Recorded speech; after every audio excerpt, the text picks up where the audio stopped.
Clean up your coffee, Janitor. Some of us have real work to do. Marcel Williams deliberately kicked over the cup Liza had set down while adjusting her cleaning cart on the sun-baked tarmac. His Italian leather shoe sent hot liquid splashing across her gray maintenance uniform as the prototype Aurora fighter jet gleamed behind them, its engines being prepped for the upcoming demonstration. The burn against her skin barely registered.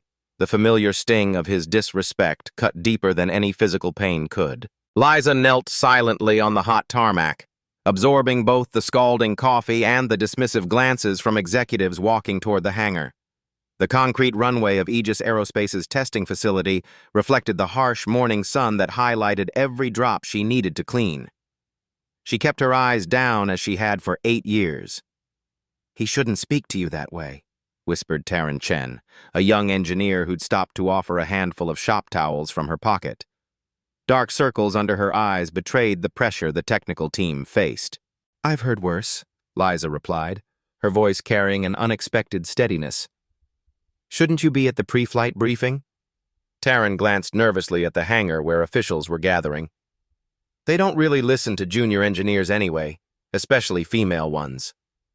Through the open hangar doors, Marcel Williams commanded attention at the center of a group of military officials.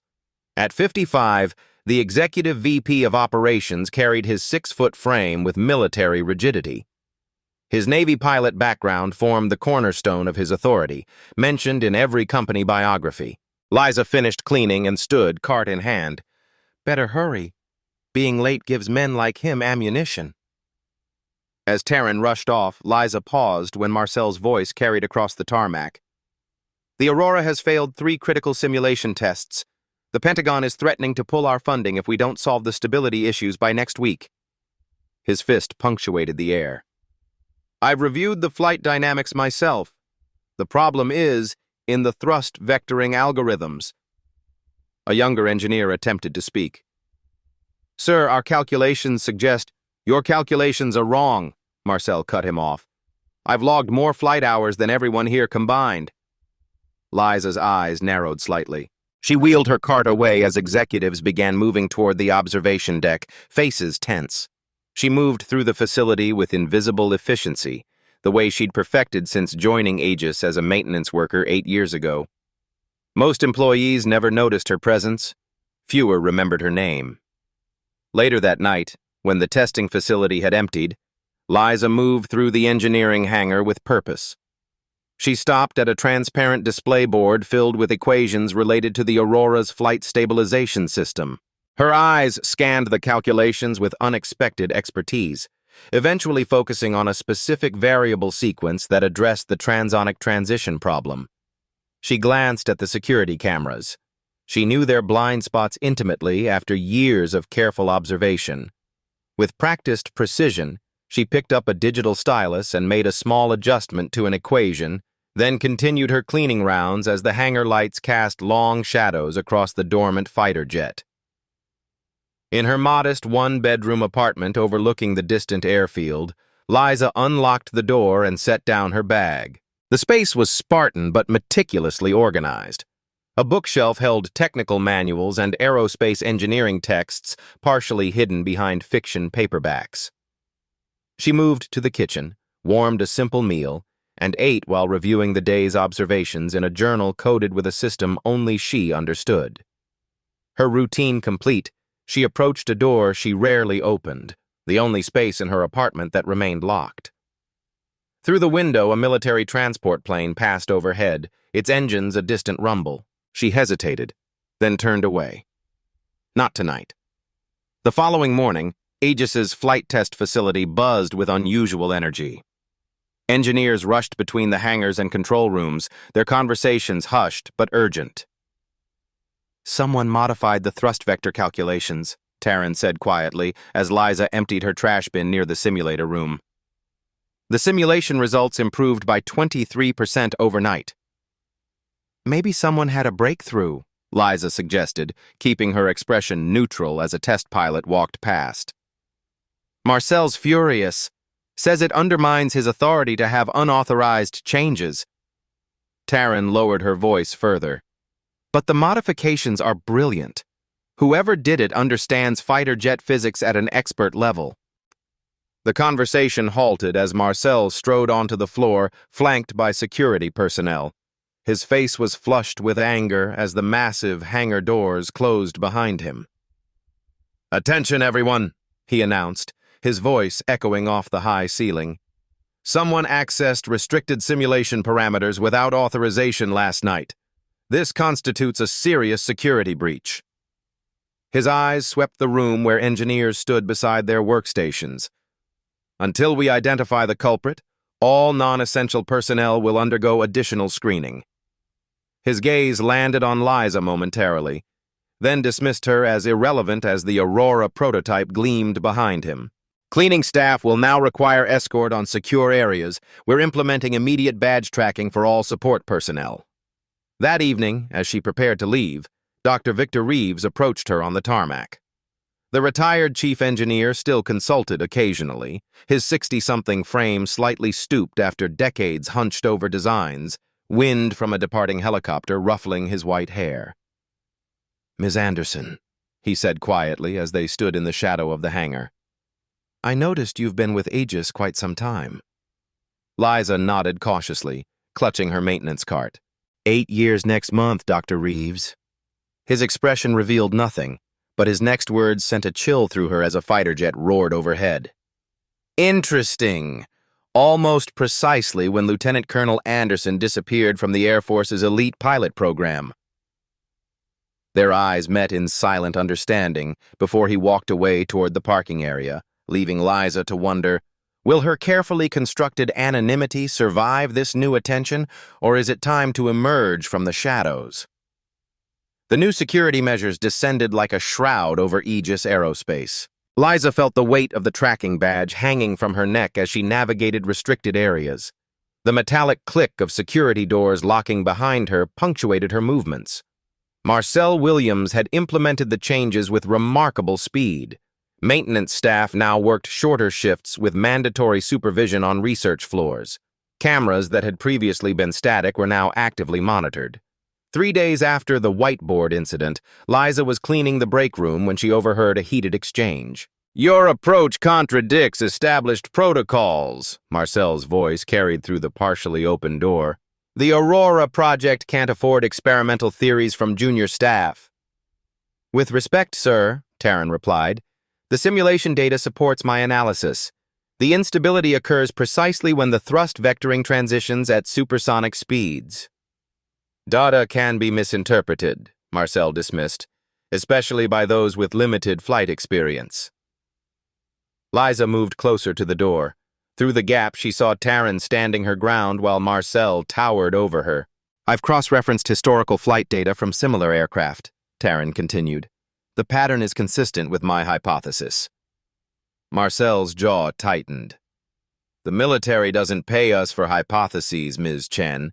They pay for certainty. I've flown supersonic aircraft in combat conditions.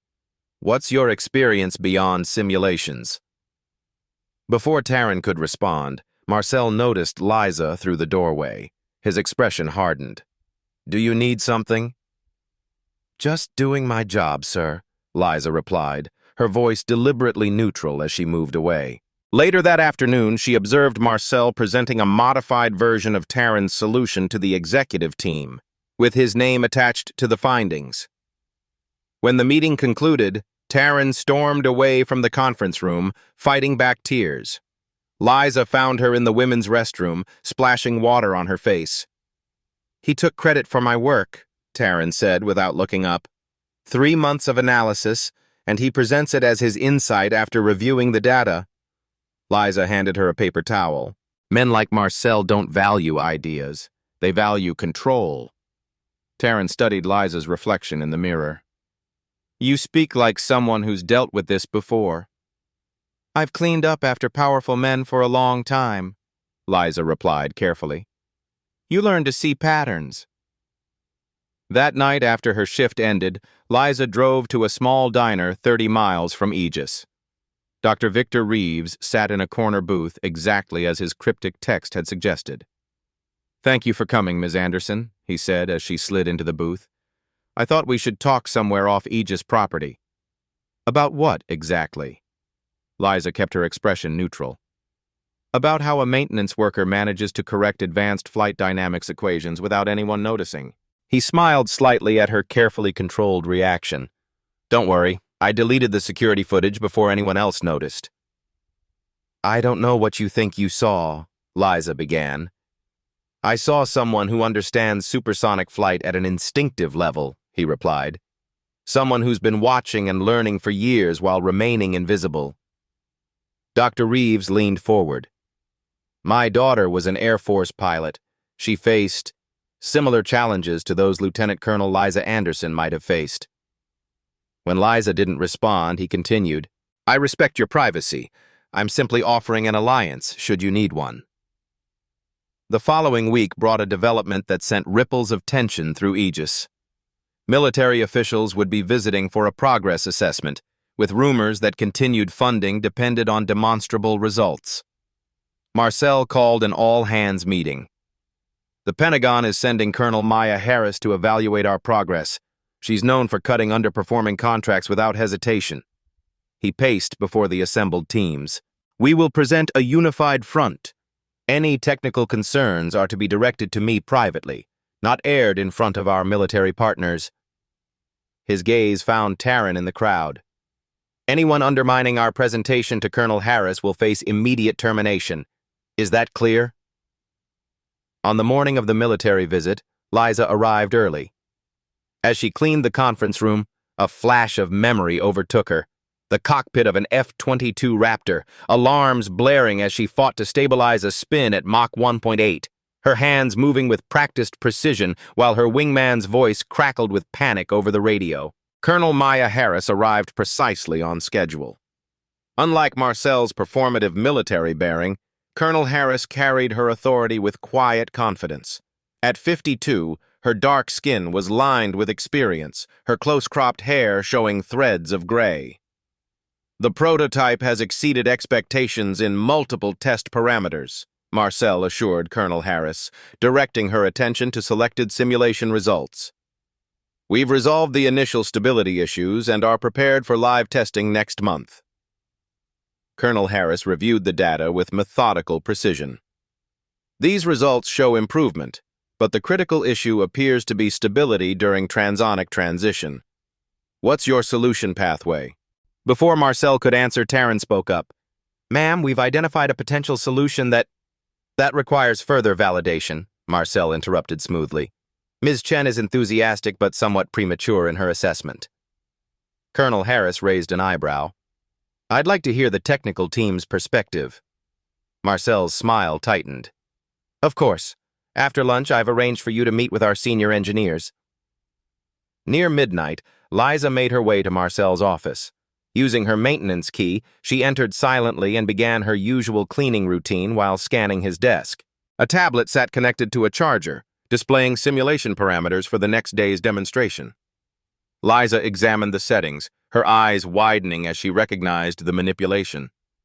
Marcel had adjusted Taryn's test parameters to ensure failure while leaving his own demonstration set for optimal conditions.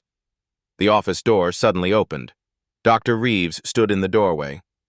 Late night cleaning? He asked quietly. Just finishing up, Liza replied, stepping away from the desk. Dr. Reeves closed the door behind him. He's sabotaging her work to protect his reputation. Yes. What will you do? Liza considered the tablet, the manipulated data, and 8 years of careful anonymity. Nothing yet. Dr. Reeves studied her carefully. Is that what you've been waiting for? The complete failure of the system? The question hung in the air between them. The hum of computers and the sharp smell of marker on whiteboard filled the silence. No, she finally answered. Just the right moment to change it. That night, Liza stood before the locked door in her apartment. 8 years of discipline had kept her from opening it too often, afraid that revisiting the past might weaken her resolve. Tonight was different. She inserted the key and stepped inside.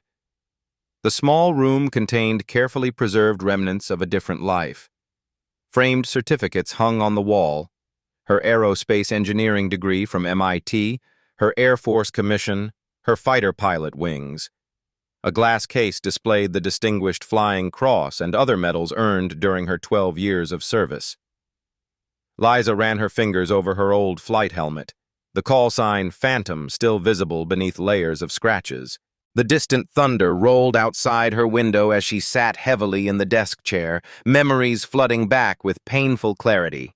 She'd been Lieutenant Colonel Liza Phantom Anderson then, one of only 9 black female fighter pilots in the entire Air Force. Over 2,000 combat hours, a perfect record until that day. The mission had been routine, testing new flight control software for the F-22 Raptor.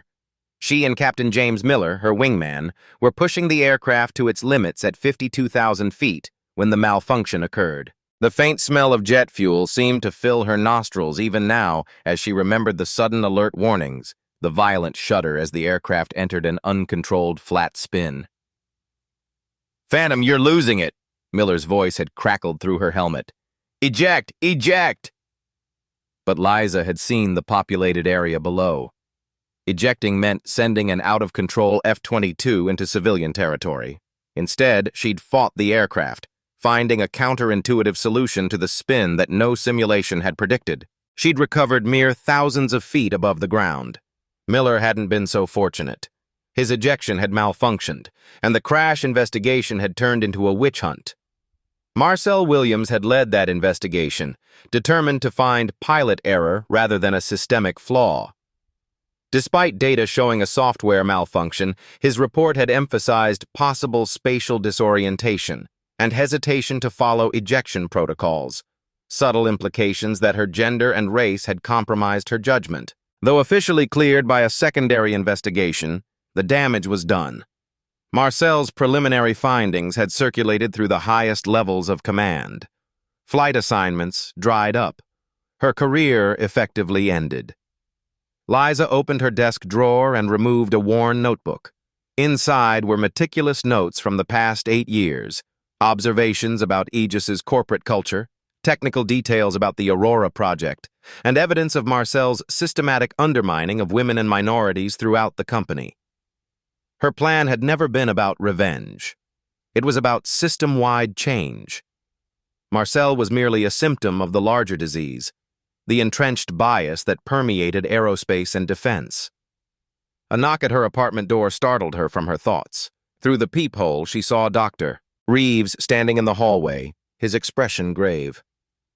"I apologize for the intrusion," he said when she opened the door. "But tomorrow's demonstration has been escalated. They're planning a live flight test." "That's impossible," Liza replied, ushering him inside. "The stability issues aren't resolved. Marcel convinced the board it's the only way to secure the contract. He's volunteered to pilot the prototype himself." Dr. Reeves removed his glasses, rubbing the bridge of his nose. "It's a desperate gamble." "He's no test pilot," Liza said, her professional assessment overriding personal feelings. "And the Aurora isn't ready, which is why I'm here." Dr. Reeves glanced toward the partially open door to her private room, the edge of a framed certificate visible. "The world thinks Lieutenant Colonel Anderson disappeared after her career was destroyed, but I suspect she's been hiding in plain sight, gathering intelligence and waiting for the right moment." Liza closed the door to her private room. "What do you want from me, Dr. Reeves?" "The truth. I've respected your privacy, but people's lives are at stake now, including Marcel's, whatever you may think of him." "I don't wish him harm," Liza said quietly. "I never did." "Then why 8 years as a janitor at Aegis? You could have fought the accusations, transferred to another unit, or found work as a civilian pilot." "After the crash, I discovered something bigger than my career," she finally said. "Marcel's investigation wasn't just about me. There were dozens of similar cases, women and minorities whose careers were derailed through biased evaluations and selective evidence." "By becoming invisible, Dr. B," Reeves said with sudden understanding. "Maintenance staff are ghosts. We move through secured areas, overhear confidential conversations, observe patterns no one thinks we're smart enough to recognize. Liza poured the hot water over tea bags. In 8 years, I've compiled evidence of systematic discrimination affecting hundreds of careers at Aegis alone. And Marcel Williams? Is just one node in a network. Removing him wouldn't change the culture. I needed comprehensive evidence and the right moment to force institutional change. She handed Dr. Reeves a mug. I didn't anticipate a rushed flight test that might kill someone. What will you do? Liza considered the question carefully. If I reveal myself now, everything I've worked for could collapse. They'll dismiss me as a disgruntled ex-pilot with a vendetta. And if you don't, the Aurora might crash with Marcel inside it. Dr. Reeves sipped his tea. Would that serve justice? The question pierced through Liza's carefully constructed rationalizations. Had she been waiting for catastrophic failure to prove her point? My daughter left the Air Force after similar treatment, Dr. Reeves said softly. She never flew again. Don't let your wings stay clipped because of men like Marcel. Morning arrived with a sense of foreboding. Aegis headquarters buzzed with unusual activity as Liza arrived for her shift. Security had been heightened, with additional military personnel stationed throughout the building. The test flight had clearly been elevated to a major demonstration.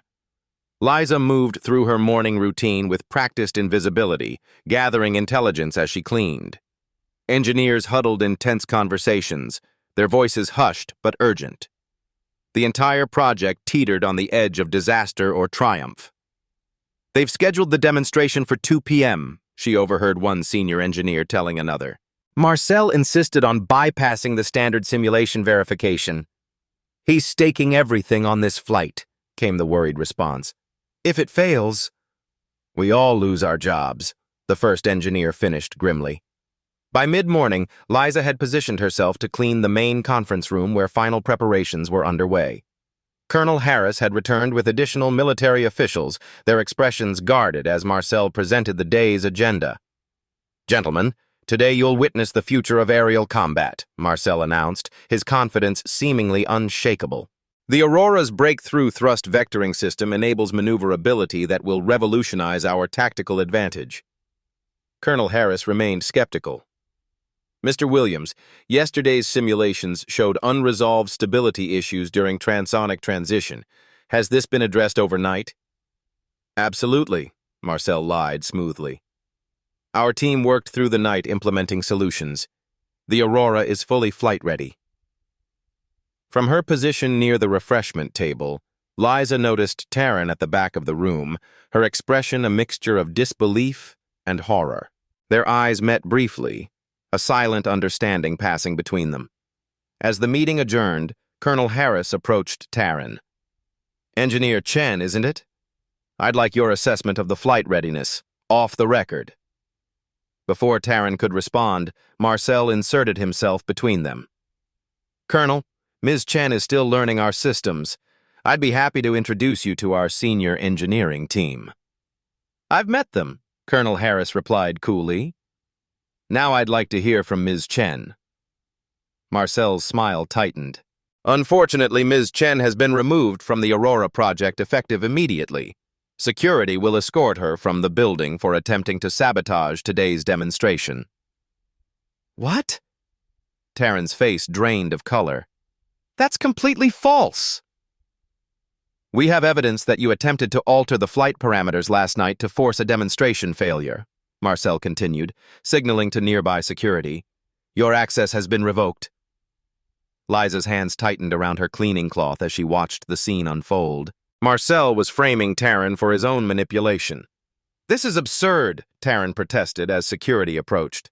Colonel Harris, the Aurora has a critical flaw in the thrust vectoring system at Mach 1.2. The simulation data proves it. The data has been compromised, Marcel insisted.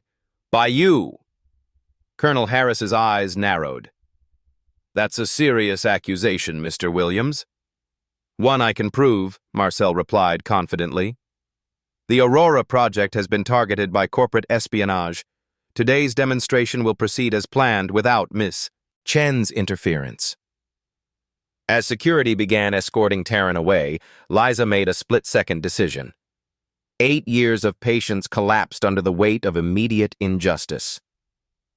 The parameters were altered, Liza said, stepping forward. The simple act of speaking in this context, a janitor interrupting executives, caused a ripple of shocked silence. But not by Engineer Chen. Marcel turned slowly, his expression shifting from surprise to irritation. Excuse me?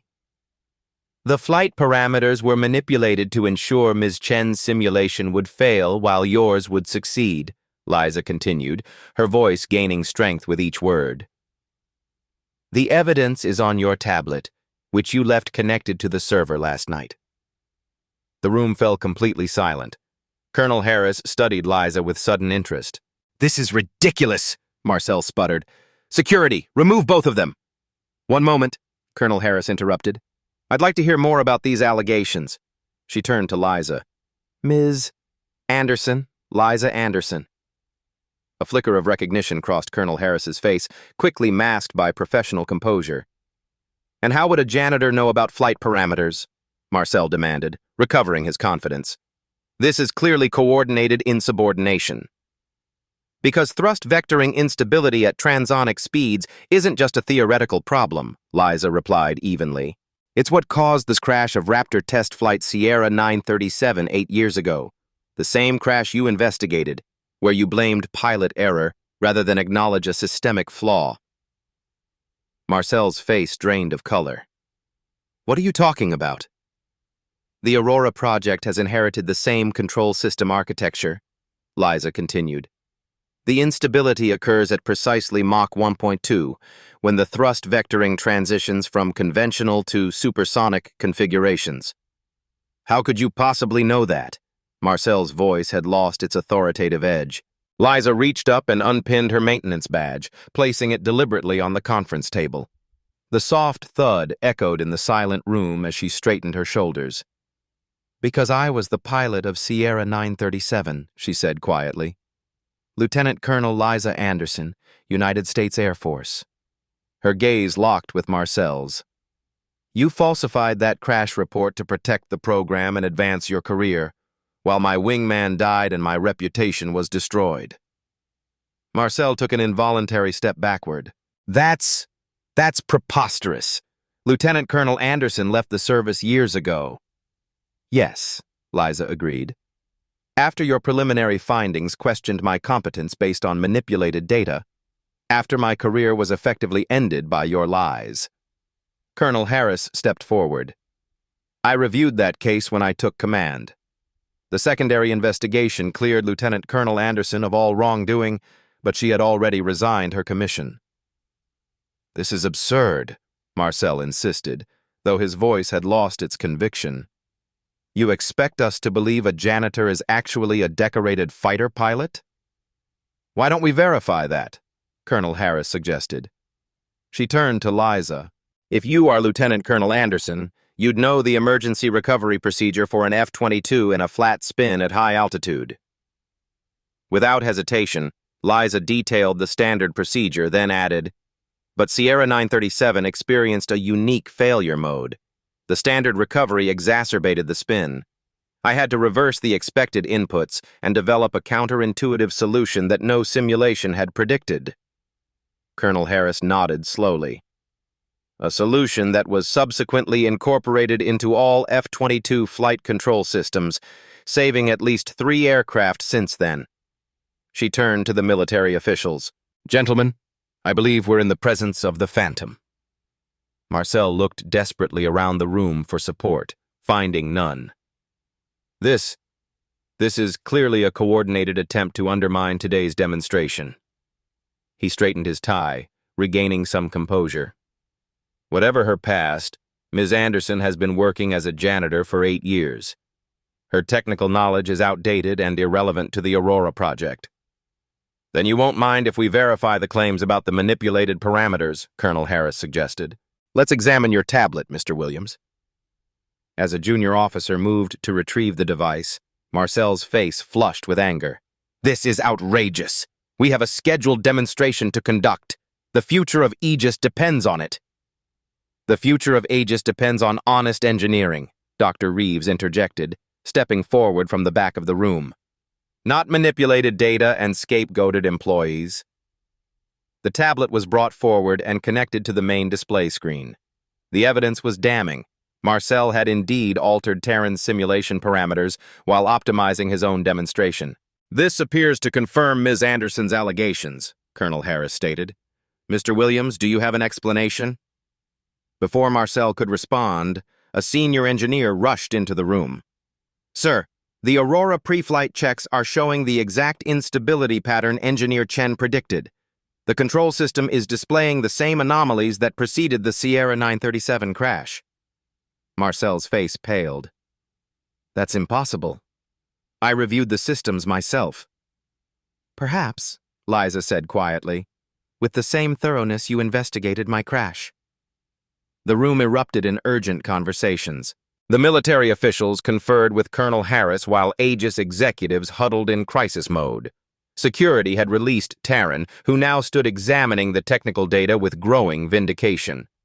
Marcel attempted to regain control. "This is merely a calibration issue that can be resolved before the flight. The demonstration will proceed as scheduled." "Absolutely not," Colonel Harris declared. "Not until we've verified the safety of the aircraft." "With all due respect, Colonel," Marcel countered, his desperation evident, "your role is to evaluate our progress, not dictate our testing protocols. As Executive VP of Operations and a former Navy test pilot, I have final authority on flight readiness." "A test pilot who hasn't flown in over a decade," Liza pointed out, "and who misunderstood the fundamental flight dynamics of the F-22, which directly influenced the Aurora's design." Marcel turned on her, mask slipping to reveal raw fury. "You have no authority here. You're a janitor who couldn't handle the pressures of real combat flying and now wants to sabotage those who succeeded where you failed." The venom in his words silenced the room. Even his allies winced at the naked prejudice behind the statement. Colonel Harris stepped between them. "That's enough, Mr. Williams. Lieutenant Colonel Anderson has one of the most distinguished combat records in recent Air Force history. 3 distinguished flying crosses, 2 tours leading combat missions over hostile territory, the highest instructor rating possible." "Then why has she been cleaning toilets for 8 years?" Marcel sneered, doubling down in his desperation. Liza met his gaze steadily. "Because men like you made it impossible for women like me to serve honorably, so I found another way to fight." "By becoming a janitor?" The incredulity in Marcel's voice was matched by the contempt in his expression. "By understanding the system from the ground up," Liza replied calmly. "By gathering evidence of how bias and prejudice corrupt even the most technical decisions. By documenting every instance where women and minorities were undermined, just as you tried to do with Engineer Chen today." The executives shifted uncomfortably as her words landed. Many had witnessed such incidents, but remained silent. "This is slander," Marcel insisted, "and irrelevant to today's demonstration. We have a contract to secure." He turned to the Aegis CEO. "James, we can't let baseless accusations derail years of work." The CEO looked uncertain, caught between Marcel's insistence and the mounting evidence against him. Colonel Harris broke the impasse. "I propose a simple solution. If the Aurora is truly flight-ready, it should perform equally well in simulation regardless of who tests it." "What are you suggesting?" the CEO asked. "A side-by-side simulation test," Colonel Harris explained. "Mr. Williams and Lieutenant Colonel Anderson will each fly the same simulation with the same parameters. If Mr. Williams is correct about the aircraft's readiness, both should succeed." "That's preposterous," Marcel objected. "She hasn't been in a cockpit for 8 years." "Are you concerned she might outperform you despite that disadvantage?" Colonel Harris asked mildly. The trap was set, and Marcel walked directly into it. "Of course not. I'll prove once and for all that the Aurora is ready and that these accusations are groundless." The simulation lab was quickly prepared. 2 identical setups were configured with the actual flight parameters of the Aurora prototype.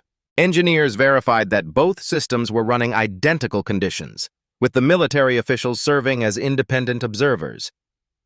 As Liza sat at the simulator, her hands hovered momentarily over the controls. 8 years since she'd touched a flight stick, yet her body remembered. She closed her eyes briefly, centering herself. The simulation will test recovery from instability at Mach 1.2, the lead engineer announced. Beginning in 3, 2, 1, both simulators activated simultaneously. Marcel attacked the controls with aggressive confidence, his movements textbook but rigid. Liza's approach was more measured, almost intuitive, her hands moving with fluid precision. The simulated aircraft accelerated through the sound barrier. At Mach 1.2, both experienced the predicted instability, a violent oscillation that quickly deteriorated into an uncontrolled spin. Marcel fought the controls conventionally, attempting to power through the instability with brute force corrections. The simulator's warning alarms blared as his aircraft entered an irrecoverable flat spin, ultimately displaying the crash screen. Liza, however, employed a counterintuitive approach, momentarily worsening the oscillation before applying precisely timed countercontrols that gradually damped the instability. Her aircraft stabilized, transitioning smoothly through the critical phase. The room watched in silence as the contrasting results displayed on the main screen, Marcel's simulation ending in catastrophic failure while Liza's aircraft continued its flight path normally. "The simulation confirms Engineer Chen's analysis," the lead engineer announced. "The Aurora has a critical instability at transonic speeds that the current control system cannot handle." "Except when flown by Lieutenant Colonel Anderson," Colonel Harris noted, using a technique she developed during the Sierra 937 incident, the very technique that was dismissed in Mr. Williams's crash investigation. Marcel stared at the crash screen, his carefully constructed reality crumbling around him. "This proves nothing. A simulation isn't a real flight." "No," Liza agreed, standing from the simulator. "But it demonstrates that the Aurora is unsafe with its current configuration, and that the same flaw I identified 8 years ago was ignored because of who identified it, not because of the data itself." "So what happens now?" the CEO asked, looking between Marcel and the military delegation. Colonel Harris turned to Liza. "The question is, Lieutenant Colonel, are you willing to fly again? Not just in simulation, but in reality?" The room fell silent as all eyes turned to Liza. After 8 years of invisibility, she now stood at the center of attention, facing a decision that would determine not just the fate of the Aurora project, but her own future as well. The flight hangar of Aegis Aerospace stretched before Liza, cavernous and cold. The sleek form of the Aurora prototype dominated the space, its experimental contours both familiar and alien to her pilot's eye. Maintenance crews performed final checks, their movements precise and urgent under the watchful gaze of both company executives and military officials. Liza stood apart, holding a flight suit Colonel Harris had arranged to be brought from the nearby Air Force base. The material felt strange in her hands, both foreign and intimately familiar, like greeting an old friend who had become a stranger. "You don't have to do this," Taryn said, approaching cautiously.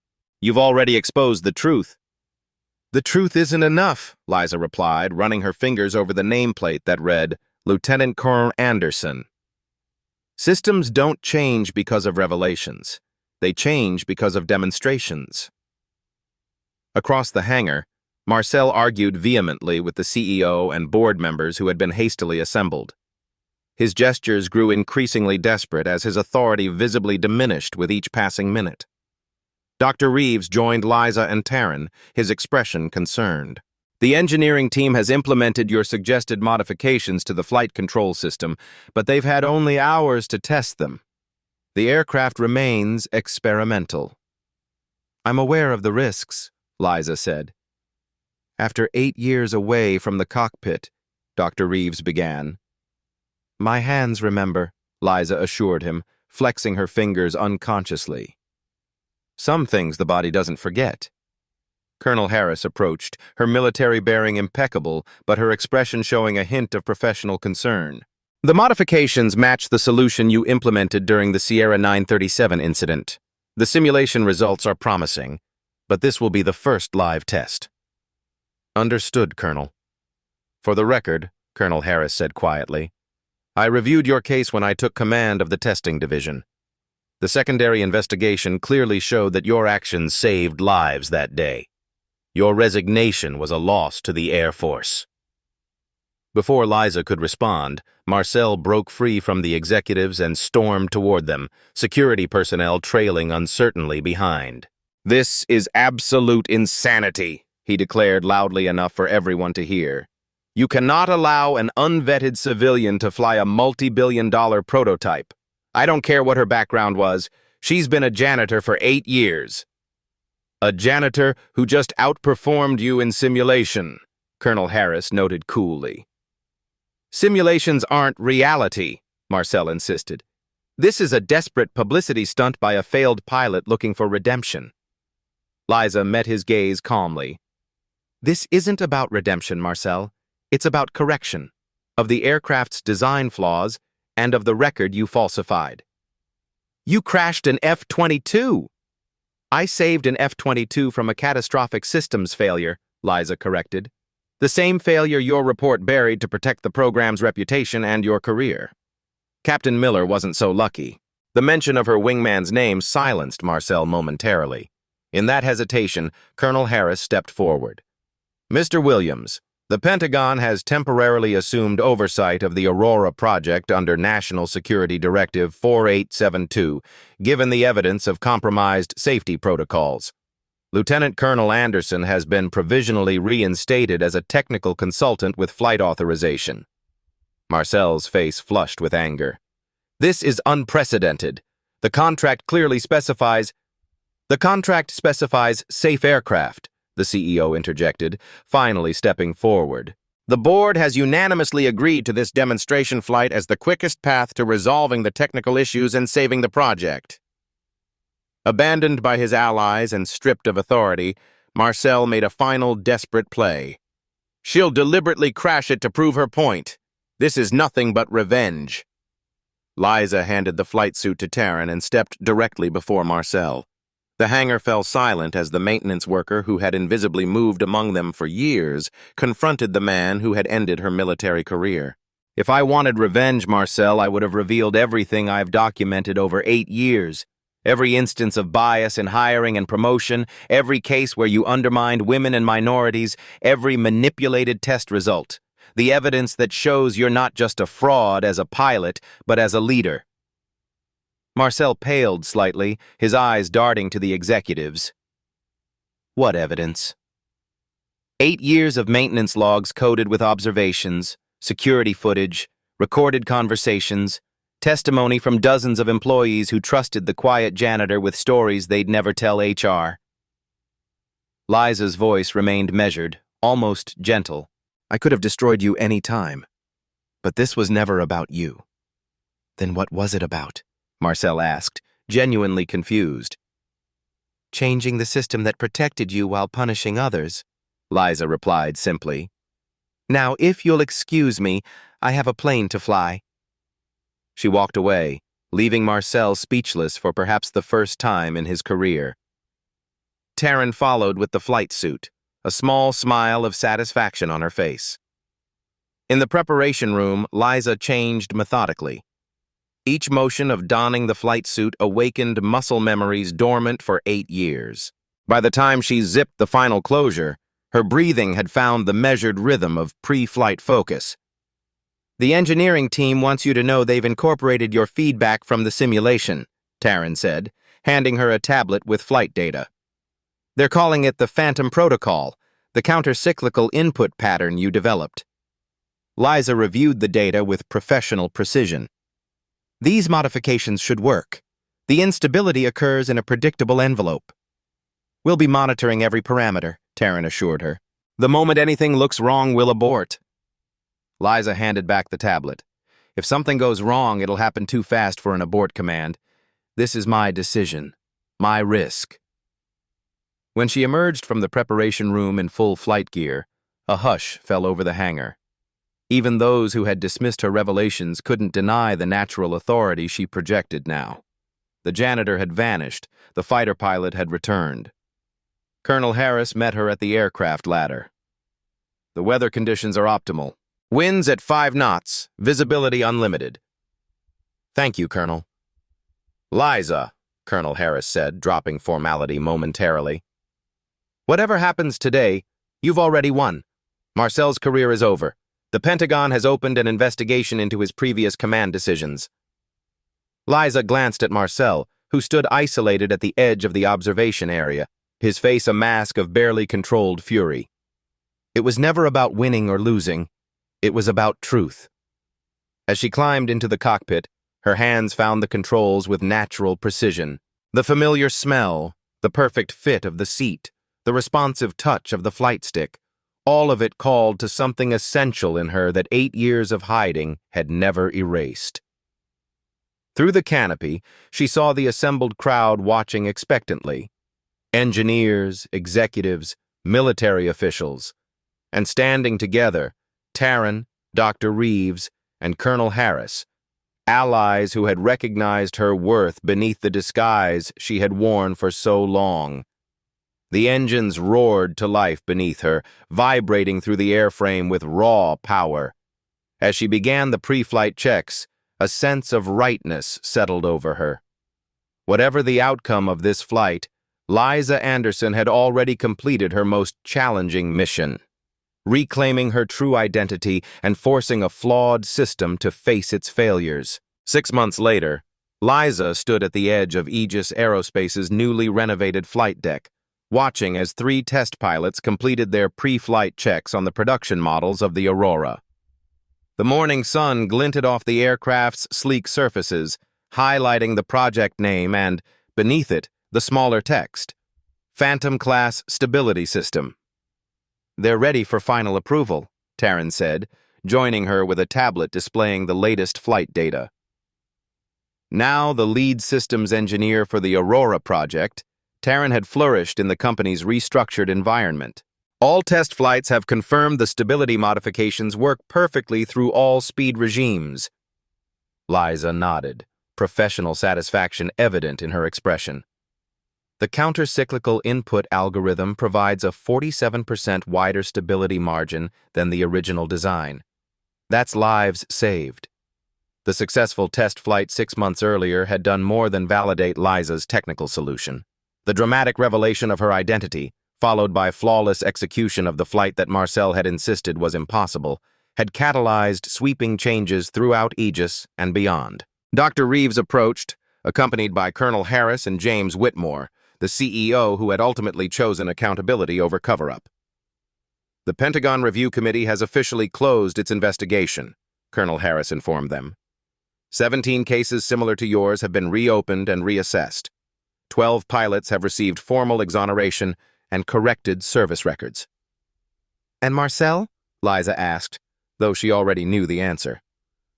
Resigned under pressure, the CEO confirmed. The board's independent investigation uncovered systematic discrimination that spanned his entire tenure. His military record is also under review. Dr. Reeves smiled slightly. He's reportedly working on his memoir, The Dangers of Diversity in High-Performance Organizations. I doubt it will find a publisher. Liza turned back to watch the Aurora prototypes taxi toward the runway. And the inclusion initiatives? Exceeding targets, Taryn reported. Applications from women and minorities for technical positions are up 62% since your story made the news. The mentorship program has 47 participants this quarter.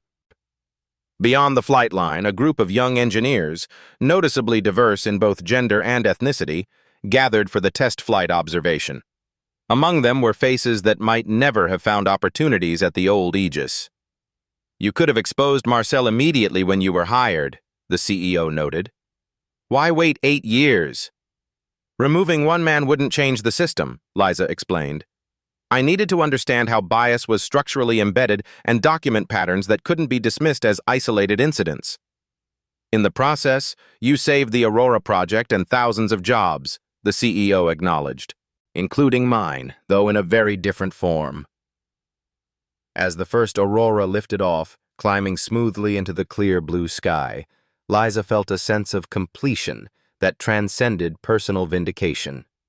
Her 8-year mission had never been about reclaiming her own wings, but about ensuring others wouldn't be grounded by the same prejudices. "True power isn't hiding your light," she said quietly, watching the aircraft execute a perfect transonic transition. "It's illuminating the path for others." If you enjoyed this powerful story of justice and transformation, don't miss out on more compelling content like this. Hit that subscribe button right now to join the Beat Stories community. Each week, we bring you authentic, thought-provoking narratives that explore real issues with the respect and depth they deserve.